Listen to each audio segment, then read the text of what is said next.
वायु जैसे ही अपने केबिन में पहुंचा, उसे किसी के जोरों से हंसने की आवाज आई। उसने मुड़कर देखा तो तेजस और सिद्धार्थ उसे ही देखते हुए हंस रहे थे। उसने उन्हें घूर कर देखा और अपने केबिन में बने रूम में चला गया। सिद्धार्थ ने तेजस से कहा, इतनी हिम्मत किसमें आ गई जिसने इस काले खून वाले इंसान को सफेद कलर के पाउडर में लपेट दिया? क्या वह अब तक जिंदा भी है? तेजस ने हंसते हुए कहा, मुझे नहीं लगता, क्योंकि भाई की हालत देखकर ऐसा लग रहा है कि अगर वह जिंदा भी है तो थोड़ी देर में इसी सफेद पाउडर की कब्र में होगा। दोनों का हंस हंसकर पेट दर्द करने लगा था। तभी उनके कानों में एक आवाज आई, तुम दोनों को हंसना काफी पसंद है। क्या तुम दोनों काल के साथ हंसना चाहोगे? काल का नाम सुनते ही दोनों के पसीने छूट गए और उनकी हंसी भी बंद हो गई। काल वायु का एक पेट था, या फिर कहे एक ब्लैक लेपर्ड, जो काफी खतरनाक था। वायु पर हमला करने वाला कोई भी इंसान उससे बच नहीं पाया था। वह उन्हें इतनी बुरी तरह मारकर खा जाता था कि देखने वाला नजारे से ही मर जाए। वायु अपनी चेयर पर बैठ गया और करण से कहने लगा, मुझे वह लड़की अभी अपने केबिन में चाहिए।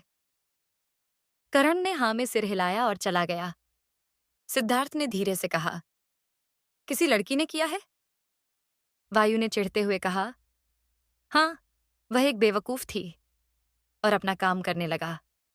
नीचे धैर्य अभी भी उसी हालत में खड़ी थी।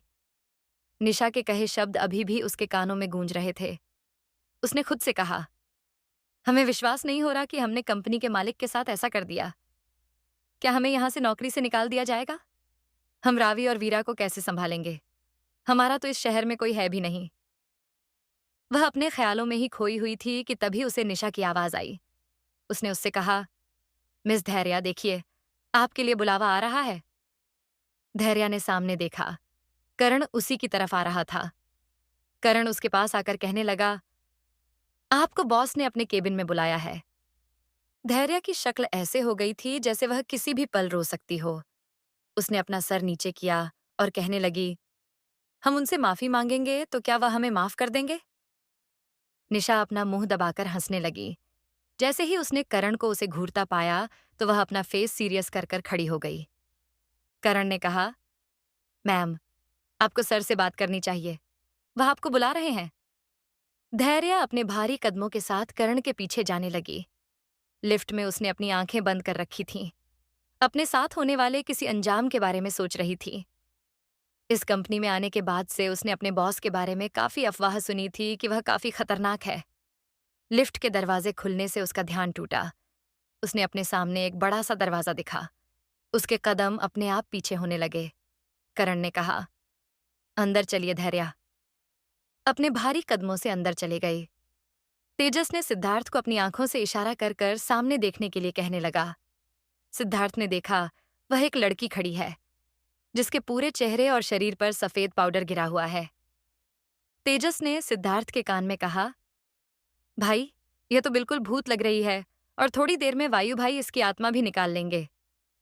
सिद्धार्थ ने घूर कर तेजस को देखा और कहा, बेशर्म, चुप हो जा। देखो कितना डर रही है। वायु अभी भी अपने लैपटॉप में काम कर रहा था। उसने लैपटॉप की तरफ देखते हुए कहा, करण, वहां से पानी की बोतल उठाओ। करण ने तुरंत वह बोतल उठा ली। फिर से वायु की आवाज आई, उस पर डालो सारी बोतल। वहां लगभग 4 बोतल रखी थीं। करण सिर्फ वायु के आर्डर ही मानता था, भले ही वह कितने भी बुरे क्यों ना हो। उसने तुरंत एक एक करके सारी बॉटल्स का पानी धैर्या के सर पर डालना शुरू कर दिया। सिद्धार्थ और तेजस दया भरी नजरों से उस लड़की को देख रहे थे, जो ठंडे पानी को अपने ऊपर पाकर और ज्यादा कांप रही थी। तेजस अपनी आंखें बड़ी बड़ी करके कहने लगा, ओ माय गॉड, ये तो बड़ी सुंदर निकली यार। भाई को बोलो ना इसे कुछ ना करे। मेरा दिल इस पर आ गया है। वायु के कानों में जैसे ही यह बात पड़ी, उसने अपना सिर उठाकर सामने देखा। सामने एक लड़की आसमानी रंग का नेट का सूट पहनकर खड़ी थी। उसका चेहरा ठंडे पानी के कारण हल्का सफेद हो गया था। उसके गुलाबी होंठ बुरी तरह कांप रहे थे। वह अपना सर झुकाकर खड़ी थी। वायु ने कहा, सिर उठाओ।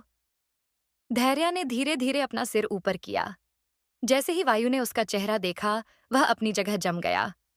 वह कई मिनटों तक बिना पलकें झपकाए उसे देखता रहा।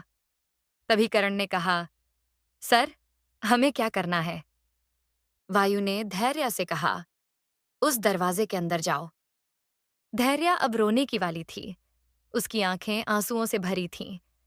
उसने अपनी भरी हुई आंखों से वायु की तरफ देखा। उसका चेहरा उसे धुंधला दिखाई दे रहा था। वह अपनी जगह से बिल्कुल नहीं हिली। तभी उसकी कानों में तेजी से आवाज आई, मैंने कहा उस कमरे में जाओ। धैर्य ऊपर से नीचे तक कांप उठी। वह दौड़कर उस कमरे में चली गई। वायु ने करण से कहा, उसके लिए कपड़ों का इंतजाम करो। करण बिना सवाल किए वहां से चला गया और बाहर आकर किसी को फोन करने लगा। थोड़ी देर में एक आदमी आकर करण को कुछ बैग देकर गया। करण वह बैग लेकर वायु के सामने खड़ा हो गया। वायु अपनी चेयर से उठा और वह करण के हाथ से लेकर उस कमरे में चला गया। अंदर धैर्य अपने दोनों हाथों को अपने सीने पर फोल्ड करके खड़ी थी। तभी उसे अपने ऊपर किसी की परछाई महसूस हुई। उसने सिर उठाकर देखा तो दो नीली आंखों की जोड़ी ऐसे ही घूर रही थी। वह आदमी इतना सुंदर था कि धैर्य अपनी पलकें झपकना ही भूल गई। उसके चेहरे पर एक दाग नहीं था और ना ही कोई भाव। वह बिना किसी भाव के सिर्फ धैर्य के चेहरे को ही देखे जा रहा था और उसकी वह नीली आंखें अनजाने में ही एक अलग चमक बिखेर रही थीं। उसने धैर्य को कहा, यह बदल लो, और बैग उसके हाथ में देकर चला गया। बाहर तेजस और सिद्धार्थ अपना मुंह खोले बड़ी बड़ी आंखों से उस दरवाजे को देख रहे थे। थोड़ी देर पहले जो भी इस कमरे में हो, उन्हें उस पर विश्वास ही नहीं हो रहा था। तेजस में सिद्धार्थ से कहा, भाई, मुझे चिमटी काटो। सिद्धार्थ ने उसी तरह दरवाजे को देखते हुए उसके हाथ पर जोर से चमटी काटी, जिससे उसकी चीख निकल गई। उसने सिद्धार्थ को घूरते हुए कहा, भाई, मैंने चिमटी काटने को कही थी, आप तो हाथ तोड़ने पर तुले हो। सिद्धार्थ ने कहा, मतलब जो अभी हुआ वह सच था। ये पत्थर दिल इंसान के अंदर क्या किसी की आत्मा घुसी अभी अभी? तेजस ने कहा, भाई, पक्का उस लड़की के साथ कोई भूत होगा जिसे उसने भाई के अंदर डाल दिया। वह अपनी बातों में इतना खोए हुए थे कि उन्हें नहीं पता ही नहीं चला कि वायु कब से उनके सामने खड़ा था और उन्हें घूर कर देख रहा था। वायु ने धीरे से कहा, तुम चाहो तो मैं तुम दोनों को श्मशान में 3 रातों तक पेड़ पर बांध के रख सकता हूं। वायु की आवाज सुनते ही दोनों का चेहरा पीला पड़ गया। हम दोनों ने सिर उठाकर उस राक्षस की तरफ देखा जो उन्हें खा जाने वाली नजरों से देख रहा था, और खिसियानी हंसी हंसते हुए कहने लगे, हम तो मजाक कर रहे थे, अच्छा हम बाद में आते हैं। और वहां से 9-2-11 हो गए। वायु ने करण को भी बाहर जाने को कह दिया। थोड़ी देर बाद उस कमरे का दरवाजा खुला। धैर्य एक ब्लैक कलर की लॉन्ग फ्रॉक पहनकर बाहर आई, जिस पर व्हाइट कलर के फ्लावर्स बने थे।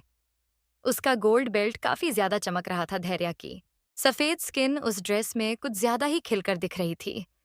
उसके बाल अभी भी थोड़े गीले थे। वह अपनी नजर नीचे करे वहां खड़ी थी। वायु एक तक उसे ही देख रहा था। वही जानता है कि जब उसने धैर्य को देखा तो उसका दिल बाहर ही आने वाला था, पर जैसे ही उसने उसके कपड़े देखे, जो पानी के कारण बहुत रिवीलिंग हो गए थे, उसे गुस्सा आने लगा था और उसने तुरंत उसे वहां से भेज दिया।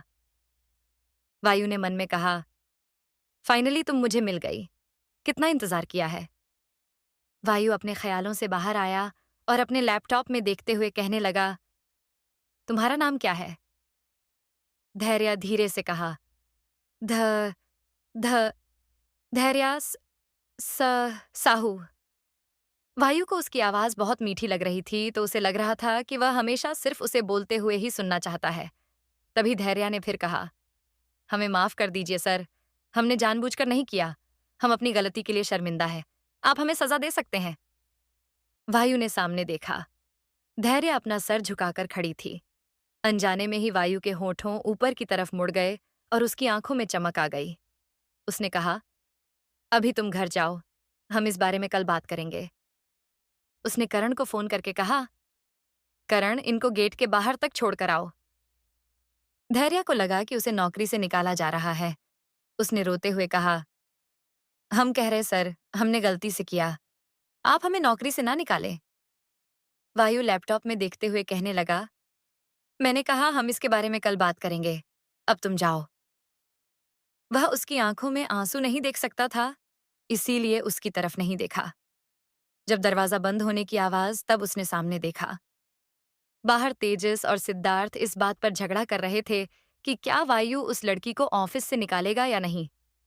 तेजस ने कहा, सिद्धार्थ भाई मेरी बात मानो, भाई पक्का उसे निकाल देंगे। सिद्धार्थ ने कहा, तू शर्त लगा रहा है तो बोल, अगर उसने उसे ऑफिस से नहीं निकाला तो तेरी नई स्पोर्ट्स कार मेरी। तेजस ने घूरते हुए सिद्धार्थ को देखकर कहा, और अगर निकाल दिया तो क्या? सिद्धार्थ अपनी वॉच देखते हुए कहने लगा, तो फिर मैं तुझे तेरे भाई से 1 हफ्ते की छुट्टी दिलवा दूंगा। ये सुनते ही तेजस की आंखों में चमक आ गई और उसने शर्त लगाने के लिए हाँ कह दिया। पूरा स्टाफ अपने सामने अपने बॉस के दोनों पसंदीदा इंसानों को देख रहा था, जो अजीब सी शर्तें लगा रहे थे। तभी केबिन का दरवाजा खुला और इससे एक सुंदर सी लड़की बाहर आई। तेजस अपने दिल पर हाथ रखकर कहने लगा, हाय, अब तो यह और कमाल की लग रही है। मुझे लगता है मुझे मेरा प्यार मिल गया। सिद्धार्थ ने उसके सर पर मारा और कहा, चुप कर, सुन लेगी वह। फिर वह दोनों धैर्य के पास जाकर खड़े हो गए। अपने सामने 3-3 लड़कों को खड़ा देख धैर्य ने अपने कदम पीछे ले लिए। सिद्धार्थ मुस्कुराते हुए कहने लगा, अरे आप डर क्यों रही है? Be comfortable. क्या आपके बॉस ने आपको निकाल दिया है? जैसे ही धैर्य के कानों में यह बात पड़ी, उसका चेहरा और ज्यादा मायूस हो गया। उसने अपना सिर झुकाकर कहा, हम ये नहीं जानते। उन्होंने कहा, वह हमसे इस बारे में कल बात करेंगे। तेजस और सिद्धार्थ अपना मुंह खोले धैर्य को देख रहे थे, क्योंकि वायु तो कभी किसी को माफ करता ही नहीं था। वह ईसान या तो इस जिंदगी से जाता था या फिर इस शहर से, और उसने इतनी आसानी से माफ कर दिया। करण, जो कि चुपचाप खड़ा था, उसने धैर्य को देखकर कहा, मैम सर ने आपको बाहर तक छोड़ने को कहा है। धैर्य ने सिर हिलाया और जाने लगी। तभी तेजस उसके सामने आकर खड़ा हो गया और कहने लगा, आपका जा रही है? नाम तो बता दीजिए। सिद्धार्थ की ऐसी हरकतों पर उसे ऐसे देखने लगा जैसे कोई बेवकूफ हो। धैर्य ने एक मुस्कान के साथ उन दोनों से कहा, हमारा नाम है धैर्य है। तेजस ने अपने दिल पर हाथ रखा और कहा, हाय, आपका तो नाम आपकी तरह कमाल का है।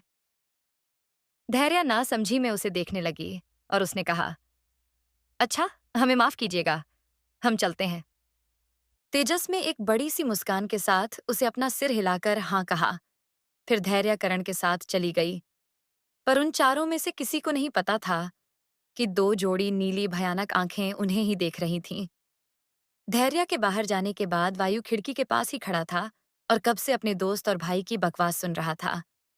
पर जब उसने तेजस की बातें सुनी तो उसकी मुट्ठी इतनी कस गई थी, उसके हाथ की नसें नीली पड़ने लगीं।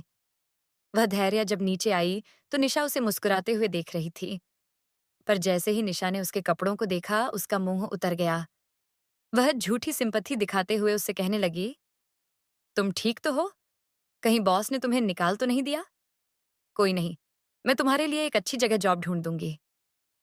तभी उसने देखा कि करण उसे बुरी तरह घूर रहा है। करण ने कहा, मिस निशा, आप चाहती क्या है? क्या आप यह चाहती हैं कि हमारे यहाँ के सारे एम्प्लॉइज दूसरी जगह चले जाएं? क्या आप ऐसी प्लानिंग कर रही हैं? बेहतर होगा कि आप यह याद रखें कि आप भी यहाँ एक एम्प्लॉय है। करण के ऐसे शब्द सुनकर निशा के कदम अपनी जगह पर जम गए। वह ये अच्छे से जानती थी कि करण कोई अच्छा इंसान नहीं है। वह वायु की परछाई की तरह था। ये कहना गलत नहीं होगा कि उसके कई शब्द वायु के कहे गए शब्दों के बराबर ही थे। जब तक वह होश में आती उसने देखा कि कर्ण धैर्य को बाहर तक छोड़ने जा चुका था। उसने धैर्य को टैक्सी में बिठाया और कहा, सर, आपसे कल जरूर बात करेंगे, आप परेशान ना हो। धैर्य ने उसे एक मुस्कान के साथ ओके कहा और टैक्सी चले गई। 30 फ्लोर की उस बिल्डिंग से वायु खिड़की के पास खड़े होकर बाहर ही देख रहा था। थोड़ी देर बाद करण अंदर आया और उसके पीछे तेजस और सिद्धार्थ भी थे। तेजस ने कहा, भाई, आप उसे मत निकालो, वह कितनी क्यूट और इनोसेंट है। अच्छा, अगर आप उसे निकाल रहे हो तो मुझे उसका नंबर दे दो, ठीक है? वह अपनी धुन में बोले ही जा रहा था, पर उसने यह नहीं देखा कि उसके बगल में खड़े 2 इंसान इस समय डर से कांप रहे थे। थोड़ी देर बाद जब उसे ऐसा लगा कि कमरे में अचानक ठंड बढ़ने लगी है, तो उसने नजरें उठाकर सामने देखा। उसका वायु भाई उसे ऐसे देख रहा था जैसे वह अभी उसे अपने पेट को खिला देने वाला हो। वायु ने धीमी आवाज में कहा, अगर तुम मुझसे चाहते हो तो मुझसे होकर गुजरो। तेजस को कुछ समझ तो नहीं आया, पर उसका खून अचानक से जमने लगा। उसने कहा, भाई, आप क्या कह रहे हैं? वायु ने कहा, मैंने ये कहा कि अगर तुम्हें उस लड़की में जरा सा भी इंटरेस्ट है, तो अपने दिमाग से हर उस ख्याल को मिटा दो जिसमें तुम्हें उसकी सूरत दिख रही हो, वरना मैं तुम्हें विश्वास दिलाता हूं कि तुम आईने में अपने आप को पहचान नहीं पाओगे। अब तेजस इतना तो समझ गया था कि उसका भाई यह नहीं चाहता कि वह धैर्य के पीछे जाए। उसने अपना फोन निकाला और कहने लगा, हाँ, मुझे अभी मैसेज आया, मेरी मीटिंग है। अच्छा भाई, मैं बाद में मिलता हूँ। इतना कहकर वह वहां से ऐसे गायब हुआ जैसे उसके पीछे कोई बड़ा सा सांप पड़ा हो। तेजस के जाने के बाद कमरे में बिल्कुल शांति हो गई थी। वायु खिड़की के बाहर देखते हुए कहने लगा, करण, डिटेल्स निकालो। करण ने सिर्फ हाँ में सिर हिलाया और चला गया। जब उसने धैर्य को देखा था तो वह उसे पहचान नहीं पाया था, और लिफ्ट में उसका चेहरा ध्यान से देखने के बाद उसे याद आया कि यह तो वही लड़की है जो उन्हें इंदौर के बस स्टेशन पर दिखी थी और उसे देखकर भाग गई थी, जिसके पीछे उसके बॉस 7 सालों से पड़े हैं। अब वह समझ गया था कि उसे क्या करना है। वह खुश भी बहुत था, क्योंकि इन 7 सालों में उसने दुनिया का हर एक कोना उसे ढूंढने में लगा दिया था। करण के जाने के बाद सिद्धार्थ वायु के पास आकर खड़ा हुआ और कहने लगा, तो तुझे वह मिल गई? वायु के चेहरे पर अभी भी कोई भाव नहीं थे, पर उसकी नीली आंखें क्रिस्टल की तरह चमक रही थीं। उसने कहा, हाँ, ये वही है। मैंने तुझे कहा था ना, इस बार कुछ अलग था।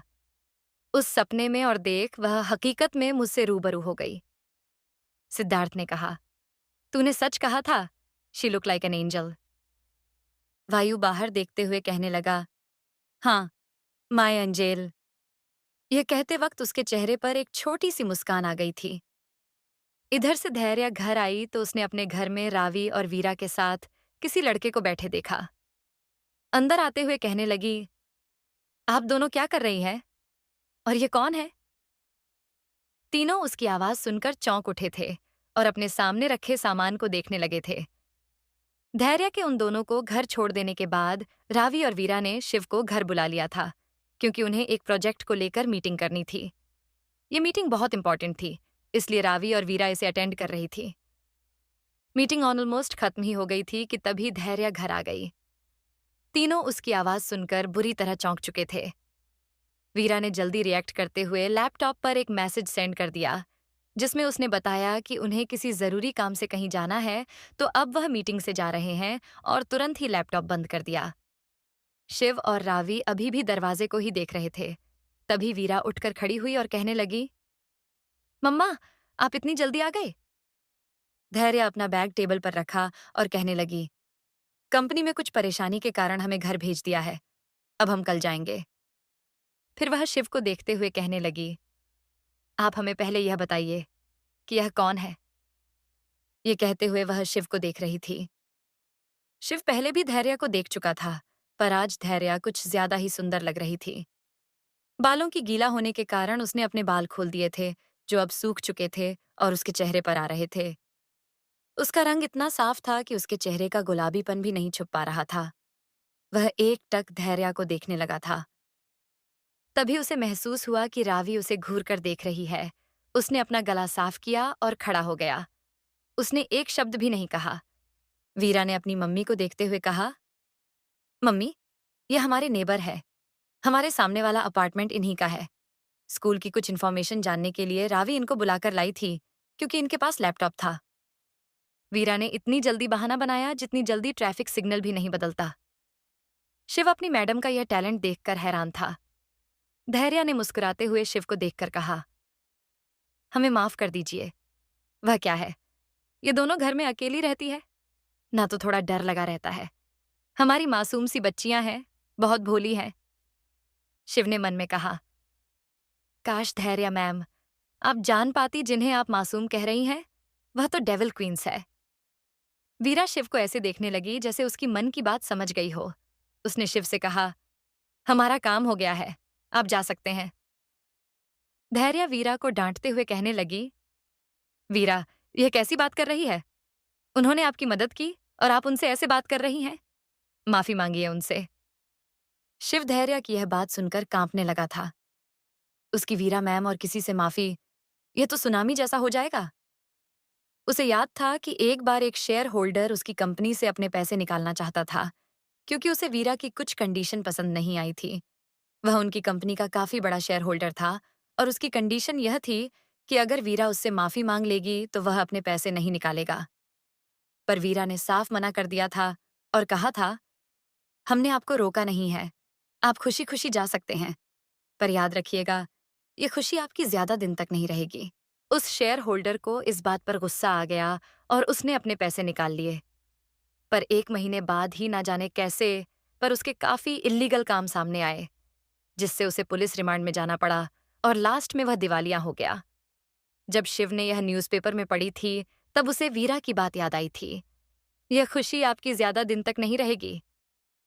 शिव अपने ख्यालों में ही था कि तभी उसके कानों में वीरा की आवाज आई। सॉरी। ये एक शब्द जिसे सुनते ही शिव का चेहरा सफेद पड़ गया। ऐसा लगा उसकी आत्मा बाहर आ गई हो। तभी रावी ने उसकी छोटी उंगली पर चिमटी काटी और कहा, शिव भैया, रिस्पांस दो जल्दी। क्या पता आपका इस महीने का बोनस ना कटे। शिव हकलाते हुए कहने लगा, "क, क, क, क, कोई बात नहीं।" फिर धैर्य ने उन सब के लिए नाश्ता बनाया और खाने लगे। शिव भी अभी वहीं रुका हुआ था। अब धैर्य को शिव काफी अच्छा लगने लगा था। उसकी पर्सनैलिटी काफी कॉमेडी थी। उसकी बातें सुनकर धैर्य और रावी बहुत हंस रहे थे, पर वीरा अपनी बुक पढ़ रही थी। उसने धीरे से शिव से कहा, जो उसके बगल में ही बैठा था, मिस्टर शिवा, अब आपको जाना चाहिए या आप चाहते हैं कि आप कंपनी में कदम भी ना रख पाए। जैसे ही शिव के कानों में वीरा की बात पड़ी, वह खड़ा हुआ और कहने लगा, मुझे कुछ जरूरी काम है, मैं चलता हूं। रात के वक्त धैर्य बालकनी में खड़ी थी और आसमान में बड़े से चांद को देख रही थी। रावी और वीरा सो चुके थे। धैर्य ने आसमान को देखते हुए कहा, पता नहीं कल क्या होने वाला है, पर ऐसा लग रहा है जरूर कुछ अच्छा होगा। यह कहकर उसने मुस्कुराते हुए अपनी आंखें बंद कर लीं। बाहर से लगती ठंडी हवा उसके बालों को उड़ा रही थी। वहीं एक ऊंची सी बिल्डिंग में सिद्धार्थ सोफे पर बैठा था और अपने सामने खड़े इंसान को देख रहा था, जो ना जाने कब से उसी खिड़की के बाहर देखे जा रहा था। उसके हाथों में एक वाइन का गिलास था, जो पिछले 1 घंटे से वैसा ही था। सिद्धार्थ ने फ्रस्ट्रेट होते हुए कहा, तू मेरे घर से कब जाएगा? मुझे सोना है। वायु बाहर देखते हुए कहने लगा, पर मैं सोना नहीं चाहता। अगर मैं सो गया और ये सब सपना निकला तो? मैं ऐसा होने नहीं दे सकता। सिद्धार्थ उसके पास आकर खड़ा हुआ और उसके कंधे पर हाथ रखते हुए कहने लगा, भाई, ये सपना नहीं है। तुझे भी सोना चाहिए। तू क्या चाहता है तेरी वह एंजेल तुझे डार्क सर्कल के साथ देखें? धैर्य का जिक्र आते ही वायु के होठों पर एक छोटी सी मुस्कान आ गई, जो सिद्धार्थ ने देख ली थी। वह अपनी आंखें छोटी करते हुए कहने लगा, तू जानता है मैंने तुझे फर्स्ट टाइम मुस्कुराते हुए देखा है। वायु को भी पता नहीं चला कि वह कब मुस्कुराने लगा। सिद्धार्थ की बात सुनकर उसने अपने फेस के एक्सप्रेशन नॉर्मल कर लिए। हाँ, वह कभी नहीं मुस्कुराता था। लोगों को तो ऐसा लगता था कि उसका फेस पैरालाइज है, जिस पर कोई मूवमेंट होती ही नहीं। सिद्धार्थ मन में कहने लगा, शीट यार, काश मैंने इसकी फोटो ले ली होती। ये तो दुनिया की सबसे कीमती चीज हो जाती है। वह यह सब सोच रहा था कि तभी उसे वायु की आवाज आई, तू सही कह रहा है, चल सोते हैं। ये कहते हुए वो सिद्धार्थ के कमरे में चला गया। सिद्धार्थ बस मुंह खोले अपने कमरे के गेट को देख रहा था, जो कि बंद हो चुका था। फिर मुंह बनाते हुए कहने लगा, ये आदमी इतना अमीर है, पर फिर भी ये 3 बेडरूम हॉल किचन घर में रहने आया है। फिर एक लंबी आह भर के दूसरे कमरे में चला गया। सुबह जब धैर्य की नींद खुली तो उसकी नजर सीधा घड़ी पर गई। टाइम देखते ही वह हड़बड़ाकर उठकर खड़ी हो गई और अपने सर पर हाथ रखते हुए कहने लगी, हम आजकल इतना ज्यादा क्यों सोने लगे हैं? फिर अपने कपड़े लेकर नहाने चली गई। कमरे से आ रही आवाज सुनकर रावी उस ओर देखने लगी और अपने बगल में खड़ी वीरा से कहने लगी, दी, आज तो मम्मी और भी लेट उठी है। वीरा धैर्य के टिफिन में कोई मेडिसिन मिलाते हुए कहने लगी, हाँ, क्योंकि मेडिसिन की पावर थोड़ी ज्यादा है, इसी कारण उन्हें थोड़ी ज्यादा नींद आएगी। रावी ने कहा, मम्मी को बता दे क्या? वीरा टिफिन बंद करते हुए कहने लगी, जब तक वह डॉक्टर ना मान जाए, तब तक नहीं बता सकते। चल स्कूल भी जाना है, चेंज करके आते हैं। यह कहते हुए वो रावी को भी अपने साथ कमरे में ले गई। थोड़ी देर बाद वह तीनों टेबल पर बैठकर नाश्ता कर रही थीं। वीरा ने देखा कि धैर्य प्लेट में सिर्फ चम्मच को हिला रही है और ना जाने क्या सोच रही थी। उसने अपनी आंखें चढ़ाकर कहा, मम्मी, आप चम्मच को खाना खिला रही हो?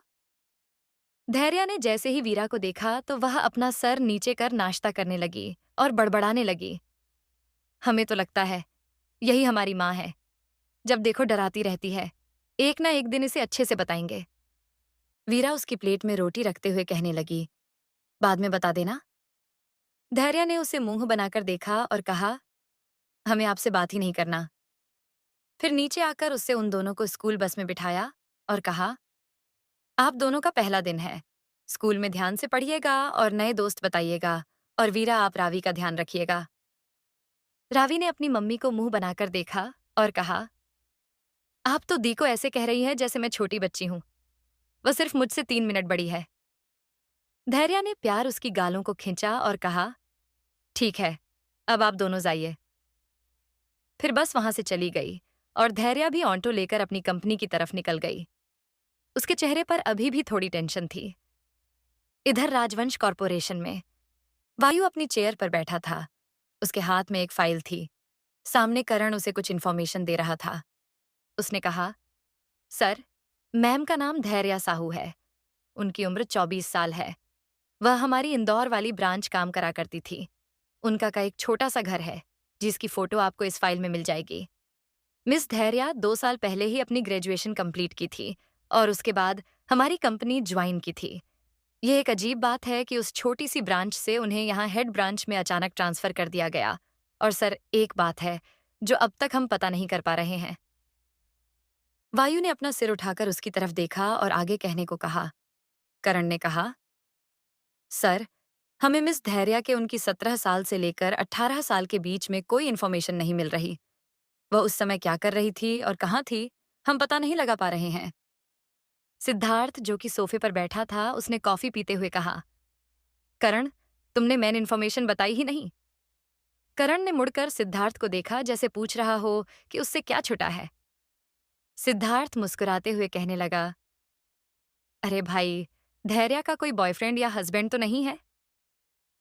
तभी उसने सामने देखा कि वायु उसे घूर रहा था। वह वायु से कहने लगा, यार, तू तो नहीं पूछेगा तो मुझे पूछना ही पड़ेगा ना। वायु फाइल देखते हुए कहने लगा, अगर होगा भी तो उसके इस दुनिया में कम ही दिन बचे हैं। सिद्धार्थ के मुंह से लगभग कॉफी बाहर ही आ गई थी। उसने कहा, भाई थोड़ी सब्र कर। उसे देखकर लगता नहीं है कि उसका सच में कोई बॉयफ्रेंड हो भी सकता है। और तूने उसकी इन्फॉर्मेशन पढ़ी ना? उसका कोई नहीं है। और वह किसी लेडी के यहाँ पहले किराए से रहती थी और उसके बाद अपना छोटा सा घर लेकर। इसका मतलब उसकी शादी भी नहीं हुई है। तभी सिद्धार्थ ने देखा कि वायु अपने लैपटॉप में देख रहा है। वह उसके पास आया और उसने देखा कि वायु लैपटॉप में कंपनी के बाहर की फुटेज देख रहा था। उसने देखा कि धैर्य ऑन्टो से उतरी और अंदर आने लगी। वायु की नजर थोड़ी गहरी हो गई। यह देखते हुए सिद्धार्थ ने ध्यान से फुटेज को देखा। वहां धैर्य के साथ 2 लड़के चल रहे थे, जो उसके कलीग थे। तीनों बात करते हुए अंदर आ रहे थे। धैर्य ने आज ग्रीन कलर का सूट पहना था। उसके अपने हाथों में चूड़ियां, कानों में छोटे छोटे झुमकी, कंधे के एक साइड पर्स टंगा था और वह साथ में अंदर आ रहे थे। और वह दोनों ही लड़के अजीब तरीके से धैर्य को देख रहे थे। धैर्य लिफ्ट से अपने फ्लोर पर चली गई और अपने डेस्क पर बैठकर काम करने लगी। तभी निशा उसके पास आकर कहने लगी, अरे, आज भी तुम कंपनी में आई हो? लगता है तुम्हें यही रहकर सजा के तौर पर टॉर्चर जीना होगा। और उसके सामने कई सारी फाइल्स ला दी और कहने लगी, लो, तुम्हारी सजा की शुरुआत। निशा ने करण को धैर्य से इतने अच्छे से बात करते हुए देखा था तो उसे बहुत गुस्सा आया था। पर अब वह उसी चीज का बदला उससे लेना चाहती थी। उसने मन में कहा, तुम्हें क्या लगता है तुम अपना भोला चेहरा लेकर किसी को भी पटा सकती हो? मैं भी देखती हूँ। इतना काम दूंगी तुम्हें कि तुम्हारी उंगलियां टूट जाएंगी। धैर्य ज्यादा ध्यान न देते हुए अपने कामों में लग गई। वहां खड़े कुछ मेल एम्प्लॉय आते जाते धैर्या को ही देख रहे थे। धैर्या को थोड़ा अटपटा तो लगा। फिर उसने सोचा कि बड़े शहरों में ऐसा ही होता है, क्योंकि जब से यहाँ आई है उससे कोई अच्छे से बात नहीं करता था। उसके कुछ ही दोस्त बने थे और ना ही उसे ज्यादा दोस्त बनाना पसंद था। थोड़ी देर बाद उसकी टेबल पर रखा फोन बजा। उसने फोन उठाकर हेलो कहा, पर उधर से कोई आवाज नहीं आई। उसने फिर से कहा, हेलो, क्या आपको कोई काम है? दूसरी तरफ वायु अपने कान पर फोन लगाए, आंखें बंद करके खड़ा था और धैर्य की आवाज सुन रहा था। सिद्धार्थ ने उसे हिलाया और कहा कि आगे बोल। यह सब उसने बहुत धीरे कहा था। तभी वायु अपने होश में आया और करण को फोन देते हुए कहने लगा, उसे यहां आने को कहो। सिद्धार्थ उसे अजीब नजरों से देखने लगा, इसलिए मन में कहा, कौन कहेगा ये इंसान खड़े खड़े लोगों को मार डालता है और एक लड़की से बात नहीं कर पाया। वायु ने उसे ऐसे घुरा जैसे वह समझ गया हो कि उसके मन में क्या चल रहा है। सिद्धार्थ खिसियानी हंसी हंसते हुए कहने लगा, अच्छा चलता हूं, तेरी हीरोइन तो यहां आ रही है, मैं कबाब में हड्डी क्यों बनूं? इधर धैर्य कब से फोन पर हेलो कह रही थी, पर कोई कुछ नहीं बोल रहा था, इसलिए वह फोन काटने ही वाली थी। तभी वहां से आवाज आई, मिस धैर्या, क्या आप बॉस के केबिन में आ सकती है? उन्होंने आपको बुलाया है। धैर्य यह आवाज अच्छे से पहचानती थी। उसने कहा, क्या अब वह हमें सजा देंगे?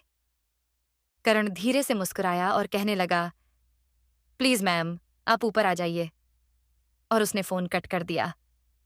धैर्य ने एक लंबी सांस ली और लिफ्ट की ओर चली गई। निशा उसे ऐसा जाता देख कहने लगी, मैडम कहाँ चली आप? ये काम कौन करेगा? धैर्य ने कहा, हमें करण सर ने बुलाया है, वायु सर हमसे कुछ बात करना चाहते हैं। निशा ने मुस्कुराते हुए कहा, मतलब ऑफिस से निकलने वाली हो? जाओ जाओ। निशा की ऐसी बातें सुनकर धैर्य और डर लगने लगी। वह जाकर 30 फ्लोर का बटन दबाकर खड़ी हो गई। एक नंबर के आगे जाते जाते उसकी दिल की धड़कन बढ़ती जा रही थी। लास्ट में लिफ्ट का दरवाजा खुला तो ऐसा लगा कि वह वापस चले जाए। उसने देखा कि करण लिफ्ट के बाहर ही खड़ा है। अब तो वह कहीं जा ही नहीं सकती थी। वह करण के पीछे वापस उसी जगह जाने लगी जहां वह कल गई थी। उसे बहुत ठंडे पानी की बात याद आ गई, जिससे उसके हाथ कपने लगे।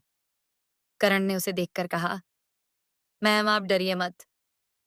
वो समझ रहा था कि कल जो धैर्य के साथ हुआ, उसे थोड़ी देर खड़ी हुई और फिर वह दोनों केबिन में एंटर हुए। अंदर वायु अपनी सीट पीछे की तरफ मुड़े बैठा था। उसने जैसे ही दरवाजा खुलने की आवाज सुनी, उसने कहा, बाहर जाओ। करण समझ गया कि यह उसके लिए था। उसने धैर्य को देखकर एक स्माइल पास की और गेट बंद करके चला गया। धैर्य हताश सी उस दरवाजे को देखने लगी और मन में कहने लगी, हमें धोखा दे दिया, हमें अकेला छोड़कर चले गए। अरे कल के दिन तो कमरे में 4-5 लोग थे, पर आज ऐसा लग रहा है जैसे शेर की गुफा में हम अकेले खड़े हैं। वह अपने ख्यालों में ही थी कि तभी उसे वायु की आवाज आई, आपका मन में बात करना हो गया हो तो यहां आकर बैठ जाइए। धैर्य ने नजरें उठाकर सामने देखा तो वायु की पीठ उसकी तरफ थी। वह धीमी कदमों से उसके पास वाली चेयर पर जाकर बैठने लगी। चलते समय उसकी पायल थोड़ी थोड़ी आवाज कर रही थी। वायु इस आवाज को सुनकर धीरे से मुस्काने लगा। धैर्य ने कहा, हम आपसे पहले ही माफी मांग चुके हैं, क्या आप हमें माफ नहीं कर सकते? वायु ने कहा, सजा तो तुम्हें मिलेगी, और तुम्हारी सजा यह है कि शर्त यह है कि तुम मुझे मेरे कल के बिहेवियर के लिए माफ करोगी। धैर्य को ऐसा लगा जैसे उसने कुछ गलत सुन लिया है। उसने अपनी नजरें उठाकर सामने देखा। वायु की पीठ अभी भी उसकी तरफ थी। उसने धीरे से अपनी कुर्सी घुमाई और अपनी गहरी नीली आंखों से धैर्य को देखने लगा। धैर्य के दिल की धड़कन तो मानो थम ही गई थी। वह अपनी नजरें झुकाकर बैठी थी। उसे नहीं पता था कि वायु उसे देख रहा है। तभी वायु की आवाज फिर से आई, क्या तुम हमेशा सिर झुकाकर सुनती हो? धैर्य ने अपना सर उठाया और अपनी काली आंखों से उसे देखने लगी। जैसे ही उसने वायु की आंखें देखी, उसका चेहरा पीला पड़ गया। वो एकटक उसके चेहरे को देखने लगी। उसने मन में कहा, क्या हम कुछ गलत सोच रहे हैं? ये कैसे हो सकता है? हाँ, यह जरूर गलत है। इनकी शक्ल नहीं नहीं, धैर्य इस बारे में मत सोचो। धैर्य अपने ख्यालों में थी कि तभी वायु ने उसे कहा, तुम अपने मन में काफी बातें करती हो। धैर्य अपने ख्यालों से बाहर आई और वायु को देखते हुए कहने लगी, हमें माफ कर दीजिए। वायु ने उसे एक छोटी सी मुस्कान दी और कहा, तुम पहले ही कई बार माफी मांग चुकी हो और मैं तुम्हें कंपनी से नहीं निकाल रहा हूं। हाँ, बस इतना याद रखना कि जब तुम्हें करण यहां बुलाए तो तुम्हें तुरंत आना है। करण वही है जो तुम्हें पहले लेकर आया था। धैर्य ने सिर्फ अपना सर हाँ में हिला दिया, फिर उठकर जाने के लिए खड़ी हो गई।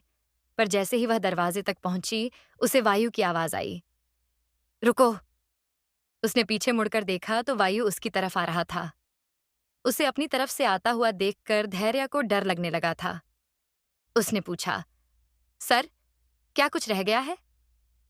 वायु ने कुछ नहीं कहा और उसके पास आता रहा।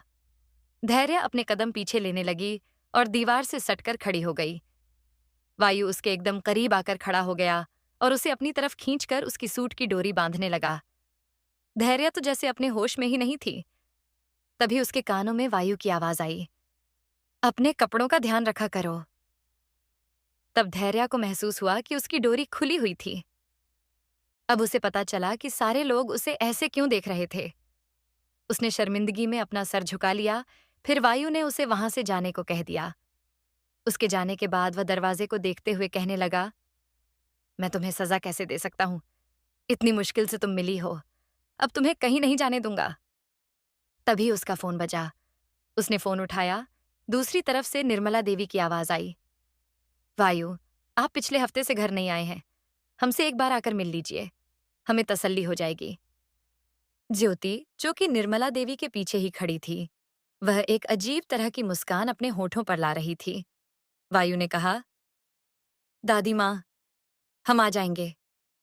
निर्मला देवी को आज वायु की आवाज को ज्यादा ही नरम लग रही थी। उसकी आवाज में जो हमेशा रूखापन दिखता था, वह आज नहीं था।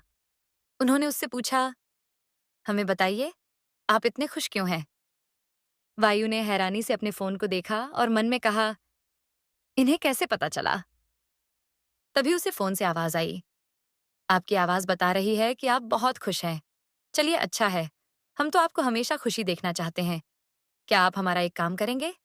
शाम को हर्ष को स्कूल से लेते आइएगा। वायु थोड़ा हिचकिचा, पर फिर उसने हाँ कह दिया। इधर देहरादून पब्लिक स्कूल में रावी और वीरा शांति से अपनी क्लास में बैठे थे। सारे बच्चे उन्हें अजीब तरीके से देख रहे थे। वहां आने वाला हर बच्चा एक अमीर फैमिली से बिलोंग करता था, पर वह दोनों ही ऐसी थीं जो यहाँ पर स्कॉलरशिप बेस पर एडमिशन लेकर आई थीं, वह भी साल के बीच में।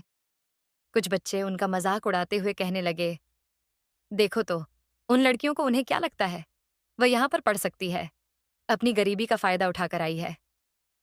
दूसरी लड़की ने कहा, तुम सही कह रही हो, तुमने देखा उनके तो शूज भी कितने सस्ते हैं। रावी कब से उनकी बातें सुन रही थी और उसे बहुत गुस्सा भी आ रहा था।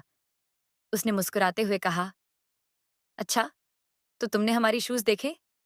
तुम लोगों की नजर तो बहुत नीचे निकली। उसकी ऐसी बातें सुनकर वह सारे बच्चे चुप हो गए।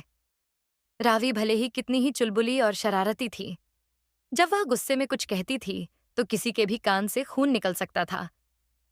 तभी वहां टीचर आ गए। सारे बच्चे उन्हें देखकर शांत हो गए और टीचर ने पढ़ाना स्टार्ट कर दिया। सब बच्चों का ध्यान क्लास में था। रावी और वीरा तो अपनी कॉपी में कुछ कर रही थीं। वीरा ने कहा, रावी, हमें यह प्रोजेक्ट कर लेना चाहिए। वीरा अपनी कॉपी में रखी उस फाइल को देखते हुए कहने लगी, दी, आई डोंट थिंक कि इसमें ज्यादा प्रॉफिट है। देखिए, ये काफी छोटी कंपनी है। ग्रैंडपा की जो कंपनी कपड़ा बनाती है, उसके लिए हमें कोई अच्छी कंपनी ढूंढनी चाहिए। वीरा ने कहा, यह कंपनी छोटी जरूर है, पर यहाँ के कारीगर काफी अच्छे हैं। जस्ट बिकॉज कंपनी ज्यादा बड़ी नहीं है, हम उनके काम के तरीके तो जज नहीं कर सकते। मैंने शिव को वहां की फुटेज निकालने को कहा था, और वह लोग नेचुरल तरीके से ही कपड़े को रंगने का काम करते हैं। रावी ने कहा, आपको क्या लगता है हमें वहां जाकर देखना चाहिए? वीरा ने कुछ सोचा और हाँ कह दिया। फिर दोनों ने अपनी कॉपी बंद कर दी जिसमें फाइल रखी गई थी। जैसे ही उन्होंने नजरें उठाई, उनके सामने वो टीचर खड़ा था, जो उन्हें ही गुस्से में घूर रहा था, और बाकी सारे बच्चे उन्हें देखकर मुस्कुरा रहे थे। टीचर ने रावी और वीरा को खड़े होने को कहा।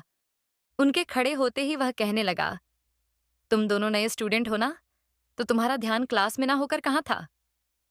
वीरा चुपचाप उस टीचर को देख रही थी, पर रावी ने मुस्कुराते हुए कहा, सॉरी टीचर, हम ऐसा नहीं करेंगे। और वो टीचर पहले से ही थोड़ा चिढ़ा हुआ था। उसने कहा, नो सॉरी, तुम दोनों को पनिशमेंट मिलेगी। वीरा ने घूरकर उस टीचर को देखा और कहा, आप अभी क्लास में इंग्लिश की बुक के चैप्टर नंबर 5 के पैराग्राफ पर थे, जिसमें स्टोरी का कैरेक्टर हमें यह बता रहा था कि उसके डॉग के बीमार हो जाने पर उसने उसकी कैसे देखभाल की। ये सारी बातें वीरा ने इंग्लिश में कही थीं, जिसमें से एक भी वर्ड गलत नहीं था। वो टीचर मुंह खोले वीरा को देख रहा था, फिर अपना गला साफ करते हुए कहने लगा, ये अच्छी बात है तुमने सुना, पर तुम्हें सामने भी देखना चाहिए। ये कहते हुए हुए वहां से चला गया। वीरा ने अपना सिर हिलाया और बैठ गई। भले ही उसका पूरा ध्यान अपना प्रोजेक्ट पर था, पर उसके कान अपने टीचर की तरफ ही थे। उन दोनों का टैलेंट इनक्रेडिबल था। शायद वह दोनों गॉड से कुछ ज्यादा ही गिफ्ट लेकर आई थीं, जो उनके पास इतना तेज दिमाग था। इधर जब धैर्य अपने डेस्क पर आकर बैठी, तो उसने महसूस किया कि उसका चेहरा अभी भी गर्म और लाल था। उसे अपने साथ हुआ थोड़ी देर पहले का हादसा याद आ गया। उसे वायु की छुअन अपनी पीठ पर अभी भी महसूस हो रही थी। उसने अपने सर को झटका और सोचा, धैर्य, काम कर, उन्होंने सिर्फ तेरी मदद की थी। और फिर अपना काम करने लगी। ऑफिस में धैर्य से ज्यादा काम शायद ही कोई करता था, क्योंकि जितना भी पेंडिंग काम बाकियों के पास होता था, वह निशा से कहकर धैर्य पर डलवा देते थे, और वह फाइल अपने पास वापस लेकर क्रेडिट भी खुद ले लेते थे।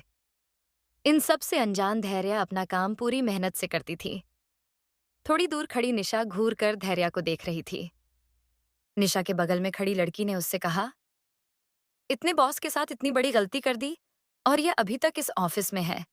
आई कांट बिलीव दिस की बॉस ने इसे माफ कर दिया।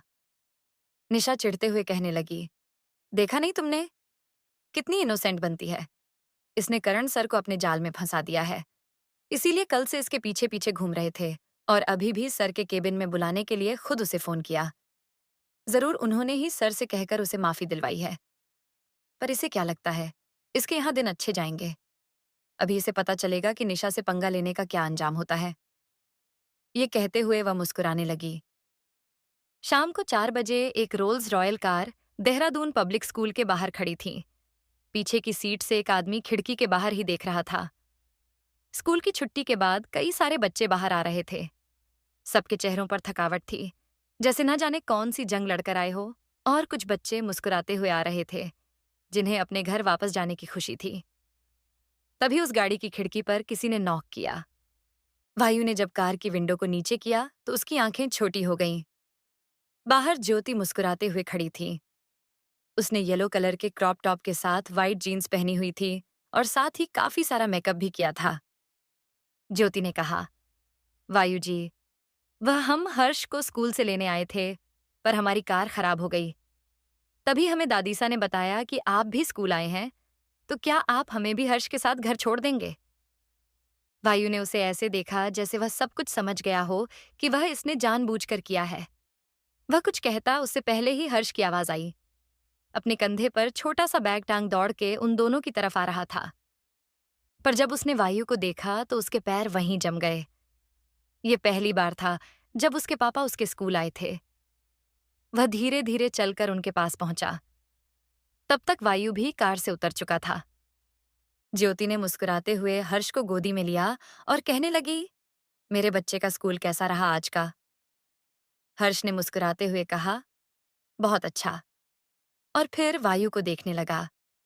वायु का मूड जो ज्योति को देखकर खराब हुआ था, वह हर्ष को देखकर थोड़ा ठीक हो गया था।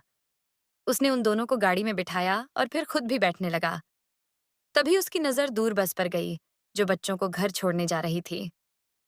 वह एक तक उस बस की खिड़की को देख रहा था, जहां 2 छोटी लड़कियां बैठी थीं। दोनों ने ही मास्क लगाया हुआ था, पर वायु दूर से ही उनकी आंखें देखकर बेचैन हो गया था। उसे अपने सपने याद आने लगे थे।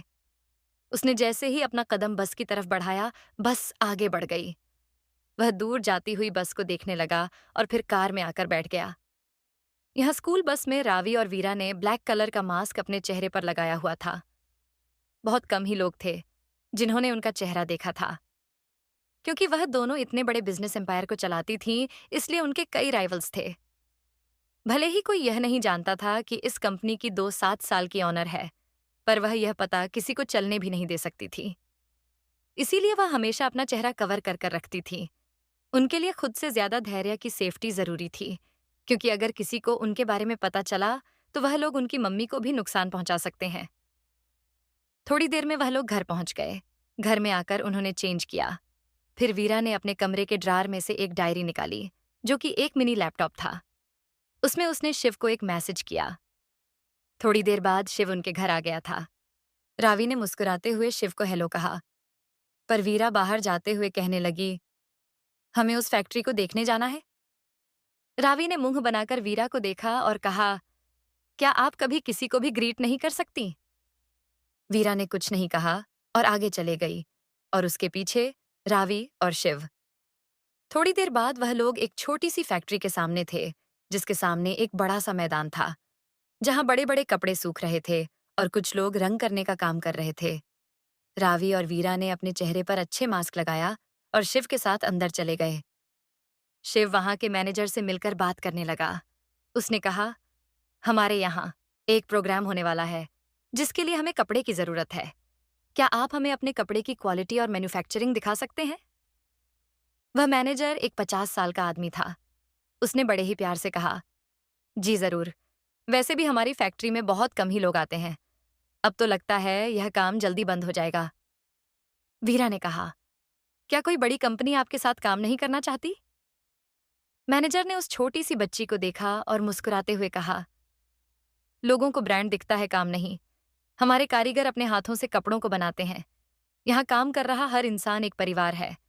ये फैक्ट्री हम सबने मिलकर शुरू की थी, पर धीरे धीरे मुश्किलें बढ़ती गईं और आज हम यहाँ हैं। वीरा उनकी बातें ध्यान से सुन रही थी। उसने शिव को देखा और कहा, शिव कॉन्ट्रैक्ट बनाओ। शिव ने यस मैम कहा और अपने लैपटॉप में कॉन्ट्रैक्ट बनाने लगा। वह एक ऑलराउंडर इंसान था। रावी और वीरा के साथ रहते रहते उसे अच्छे से पता चल गया था कि उसे कभी भी कुछ भी करना पड़ सकता है। इसीलिए वह तैयार रहता था। मैनेजर अपने केबिन में बैठे उन 3 लोगों को नासमझी में देख रहा था। शिव ने मैनेजर से पूछा, क्या आपके यहाँ प्रिंटर है? मैनेजर ने हाँ में सिर हिलाया। थोड़ी देर बाद उसके हाथ में एक कॉन्ट्रैक्ट पेपर था, जिसे वह अपनी आंखें बड़ी बड़ी करके देख रहा था। उसने शिव को देखकर कहा, सर, आप श्योर हैं इस पर? रावी ने कहा, हम आपकी मेहनत को आगे ले जाना चाहते हैं, तो अच्छे अंकल आप साइन कर दो। मैनेजर को यह तो समझ नहीं आ रहा था कि ये लोग कौन हैं, पर इस कॉन्ट्रैक्ट को देखकर उसकी आंखों में पानी जरूर आ गया था। उसने जल्दी से साइन करा और उसे आगे के डिपार्टमेंट में ट्रांसफर करने के लिए भेज दिया। वीरा खड़े होते हुए कहने लगी, ठीक है, अगली बार शिव ही आपसे बात करने आएंगे। मैनेजर खड़ा हुआ और उन दोनों की सर पर हाथ रखते हुए कहने लगा, आप दोनों फरिश्ता हो, हमारी मदद करने के लिए शुक्रिया। वीरा ने बिना किसी भाव के उस मैनेजर को देखा और कहा, मैंने आपकी नहीं, आपके काम की मदद की है, और यह सिर्फ मैंने अपनी कंपनी के लिए किया है। ये कहकर वह चली गई। रावी मुस्कुराते हुए मैनेजर को देखकर कहने लगी, दी ऐसी ही है, वह अपनी इमोशन किसी को नहीं दिखाती, तो आप बुरा मत मानिए। Okay, bye. फिर वह तीनों कार में बैठकर घर के लिए निकल गए। अब तक धैर्य भी घर आ चुकी थी। जब उसने वीरा और रावी को शिव के साथ आते हुए देखा तो उसने पूछा, हमें बताइए, आपके साथ कहाँ गई थी? धैर्य के हाथ अपनी कमर पर थे और वह उन तीनों को गुस्से में घूर रही थी। वीरा और रावी तो एक पल के लिए डर गए। आखिर थी तो वह दोनों की मम्मी। शिव ने कहा, धैर्य जी, मैं इन्हें थोड़ा घुमाने ले गया था।